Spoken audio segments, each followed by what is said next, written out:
জানেন তো ব্যাঙ্গালোরে এসে প্রথম মানুষের খাদ্যাভ্যাস দেখে মানে এখানকার লোকাল মানুষদের খাদ্যাভ্যাস দেখে আমি ভীষণই অবাক হয়েছিলাম। আমাদের কোয়ার্টারের পাশের কোয়ার্টারটাতে একটি মানে সদ্য বিবাহিতা কাপল থাকতো।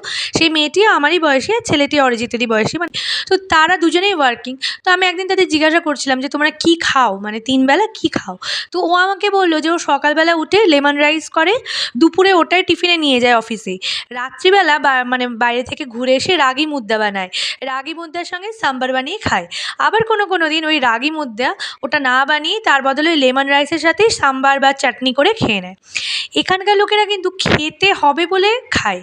মানে এরা বাঁচার জন্য খায়। আমাদের মধ্যে যে যতটা মানে স্বাদ নিয়ে একটা মানে আমরা খাবার জন্য যা কিছু করে দিতে পারি, মানে পেট খারাপের সময় ভালো খাবার খাচ্ছি, মন খারাপের সময় ভালো খাবার খাচ্ছি। এখানকার মানুষদের খাবারের প্রতি ওই প্যাশনটা দেখতে পাই না। অবশ্যই এটা ঠিক যে এরা ধোসা, ইডলি, বিভিন্ন রকমের পালেয়া, বিভিন্ন রকমের পিঠে বানায়, মিষ্টি বানায়, সবই ঠিক আছে।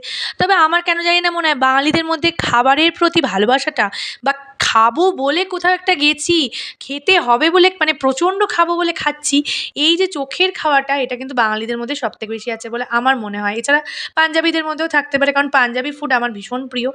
তো ওই আর কি এখানকার মানুষদের দেখে শিখেছি যে অল্প খেতে হয়। শুধু পেটটা ভরানোর জন্য, মন সবসময় না ভরলেও চলবে। এরম করে অনেক বছর সুস্থভাবে বাঁচা যায়। এখানে বিশ্বাস করবেন না বললে প্রত্যেকটা ফ্যামিলিতে ঠাকমা, দাদু, এমনকি তাদেরও বাবা-মা কোনো ফ্যামিলিতে এখনও বেঁচে আছে এবং তাদের বয়সটা দেখলে মোটেই বোঝা যাবে না। কার ৭০ বছর বয়স, কার ৮০ বছর বয়স। আপনার সবাইকে দেখলে মনে হবে ওই ৫০-৬০-এর দোরগোড়ায়। কিন্তু আসলেই তাদের বয়সটা পেরিয়ে গিয়েছে বহুকাল আগে। কিন্তু ওদের ওই যে অভ্যাস, সকালবেলায় ভোর ৪টে উঠে পড়ছে, যাবতীয় বাড়ির কাজ নিজেরা করছে, কাজের লোক-টোক রাখার কোনো সিন নেই। মানে খুব যদি ৩-৪ তলা বাড়ি হয় তখন হয়তো রাখবে। আর বেসিক নিজের জিনিসগুলো সব নিজেরা করছে। হ্যাঁ, এতে তারা কোনো লজ্জা পায় না, তাদের এটাই খুব ভাল লাগে। আর আরেকটা ব্যাপার, এখানকার লোকেরা বাইরে থেকে কেনা চাল ডালের থেকে নিজেরা গ্রাম থেকে এনে বা জমির চাষ করা এরকম একটু অর্গ্যানিক জিনিসপত্র খোঁজে। তো সেই সব জিনিস খায়। আমরা আবার এরকম জিনিস খেতে একটু লজ্জা পাই, ভাবি যে একটু আরবান লাইফ লিড করি। কিন্তু এখানকার মানুষদের দেখে আমি অনেক কিছু শিখেছি।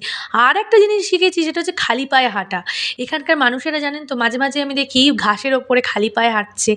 এমনিও যখন একটু ওয়াকিংয়ে বেরিয়েছে একটু খালি পায়ে হাঁটছে, যদি ভালো জায়গাটা বেশ রাস্তাটা হয়।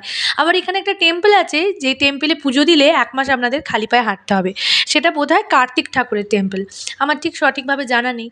তো এইখানে এসে আমি অনেক কিছু শিখেছি। আর একটা শিখেছি, সেটা হচ্ছে ফ্যামিলি প্ল্যানিং। এরা চাকরি-বাকরির পাশাপাশি নিজের ফ্যামিলিটাকেও সেটেল করে নেয় সময়ের মধ্যে, যাতে বেশ যখন বাবা-মা চাকরি থেকে রিটায়ার করবে তখন যেন বাচ্চা-কাচ্চারা সব সেটেল হয়ে যায়। এমনকি দাদু ঠাকমা হিসাবেও যেন ফ্যামিলিতে অনেকদিন থাকতে পারে। তো এটা একটা ভীষণ বড় জিনিস শিখেছি। যাই হোক, আজকে এই পর্যন্তই। দেখা হবে নতুন ভিডিওয়। টাটা।